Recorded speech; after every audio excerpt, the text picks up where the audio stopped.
Hello, good people. Welcome to my channel. This is your guy, Vienna Man. Today, I'm gonna talk to our brother, on issues going on here in Europe and in Austria. So, brother, what's your name, please? My name is Israel. Israel, from where, please? I come from Uganda. From Uganda. Oh, that's very interesting. Very interesting because I do talk to a lot of guys from West Africa and Central Africa, but seeing a guy from Uganda, East Africa, that's very interesting. I'm so happy to see you. Yeah. Thank you very much. And how long you been here in Austria? I'm making my second year in September. Okay. I came here in 2023, on 26th September. So, still learning. Still learning, yeah. Are you learning Dutch? Yeah, I did my Deutsch B2 last year. You already done B2? Yeah, I did it last year in August. Okay. Yeah. That is very good. Very good. But of course, the language is simple. Exactly. So Yeah. you keep learning everything. Exactly. It's not easy to understand that. Yeah, you gotta take some time. Yeah. Thank you very much. And how has been your experience in Austria? These 2 years you've been here. In terms of, first of all, it's a different experience from my country. Okay. I was welcomed in the winter. It was very cold. Exactly. Yeah, and I've learned that here in Europe, it's like we live in extremes. When summer comes, it's very hot. Yeah. When winter comes, it's very cold. Exactly. Now when spring, it's a little bit nice. Okay. Flowers, Okay. I'm glad that you are adjusting to the system, to the weather. Yeah. That's good. But it takes some people some time to adjust to the weather. True. But 2 years and you are getting adjusted is so very amazing. That's cool. Okay. And now, are you working or you still going to school? Yeah, I am studying at the university. Okay, that's interesting. Doing my master's in theology. Okay. Oh. Yeah, because I work with the church. Oh, that is very cool. That is very interesting. So you're going to be a pastor? I am. Yeah, a pastor in the making. Oh, you're already a pastor. I am, yeah. Oh, that is cool. He's already a pastor. So, thank you, sir, for talking to us. And please, are you from the Catholic Church or Anglican? Yes, I am. So I'm not going to ask you if you are married or because I know you're not going to go that side. Oh. Okay. Even though there's been some, news and talk about some priests getting having a child out of wedlock on the behind the church news doctrine. The church has faced it. So what? Yeah, that's not news because the church has it. It's facing that problem all over the world.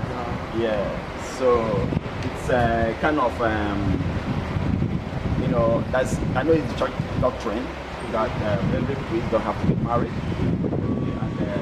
But anyway, I don't want to go into that, but that's not what we're here for today. I just want to know your views on life in Austria. How you see our people, our African brothers and African sisters. How have you any of people here that maybe you want them to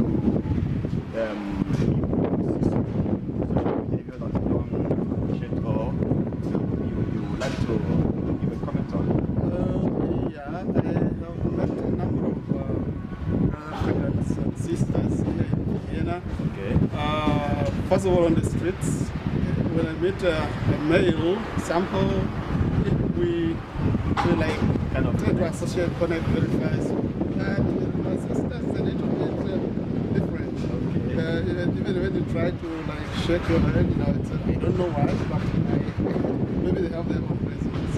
Okay. Yeah. Well, it's another. I've not had it, but anyway, also with experience from other guys I talk to. Yeah. They also have similar problems with our I think families. it really connects with how connected you are, how sometimes you don't know where it comes from.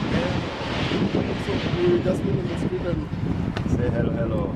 yeah, Something like that. Because that's our culture in Africa. It doesn't matter where you come from or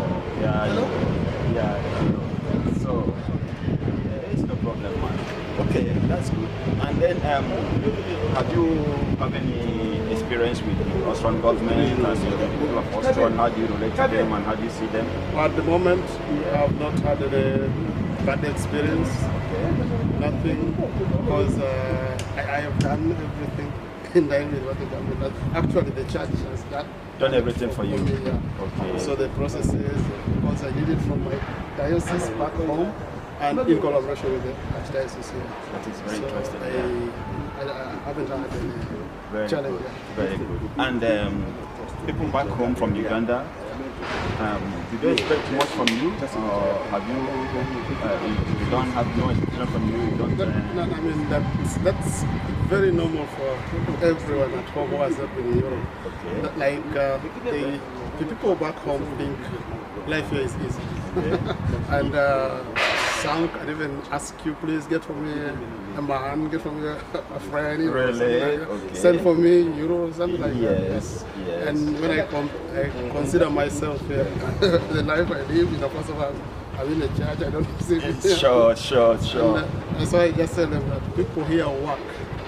Even when you meet European and Austrian here, Yeah, very hard working. they're hard working and they earn what they. Exactly. Yeah, that is very good. That's very interesting to know. Okay, then, and when you want to talk to people in Africa, or not only in Africa, but all over the world, people that want to migrate, you know, they want to have a good life, they want to leave their home country, you know, and they want to come to Europe, mostly to come to Austria. What would be your advice to them? Like, you know, what they should do when they come in or when they come here? My advice is very simple. I know the situations back in our countries in Africa, but I feel life is better in Africa. Yeah. First of all, we don't need anything to import in Africa because we have everything. We have natural resources. The problem we have in Africa is maybe with us, personal as individuals, and then with our governments. Okay. You know, I cannot really go into details with the government, but you know, if you compare how people are governed here in Austria, for example, you see the streets are okay, you see the markets are clean. That is very true. Our countries back home, although the people pay the taxes, you don't know where the money goes. Yeah, and every year there's like a negative budget. But if the money was put in good use, I feel You are making a very good point. Yeah. because our weather is okay. We have a beautiful one. Yeah, but you know, the problem in Africa, some people will say, or most people will say, is power, you know, energy. We tend to kind of, people be in darkness the whole day, the whole week, and maybe they just got like energy for like 1 or 2, 3 hours, you know, and it's gone. And also the water system in Africa, people can hardly have clean water to drink. And again, the roads, the infrastructure, all these things have been neglected in Africa, and this tends to push people to migrate, to live, you know, to seek for a greener pasture. So, but with what you said now also, that you got to do with our governments, you got to do with how we handle things in Africa. Yeah, that's a very good point. But still, when you look at all these, like I said now, people who, okay, I don't have no good road, I don't have no good energy, there's no energy, I don't have no good water to drink, you know, so maybe if I'm on my way to Europe or America, I think I will have all this. So, but then what will you say to this? My question then will be, ask the people here, how did they manage to build good roads? Very good. How did they manage to have good hospitals? Exactly. That is what we need in our countries. I think basically. Because now, if we run away from our countries, if we run away from our homes, who will develop it? That is I think it's a matter of discipline. You don't like the way people here walk, even on the streets. You've gone to their supermarkets, how they line up. I mean, you don't just rush, you wait until your time. And I think that is what is transferred even in governments. Okay, remember they live in extremes. Like in winter, they have to think outside the box. How can we survive in such a condition? So they build houses with heating.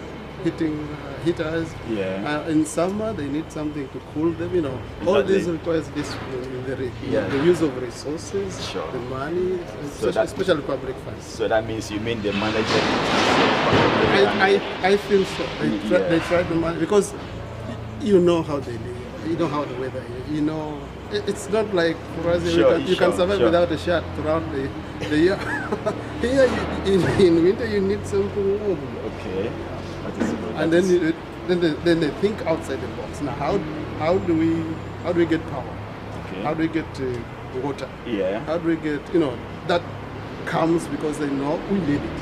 Sure. Africa also needs power, but what do we need? We need discipline. We need responsible use of public resources. It is the natural resources that we have. Otherwise, maybe the other question normally Africans put in is that this guy is here to power resources. Or they keep on removing our resources. Yeah, but where are we? We are seated there. How do we allow them to take our resources? Yeah. That one I don't know, but I think that's a question of how do we use our resources.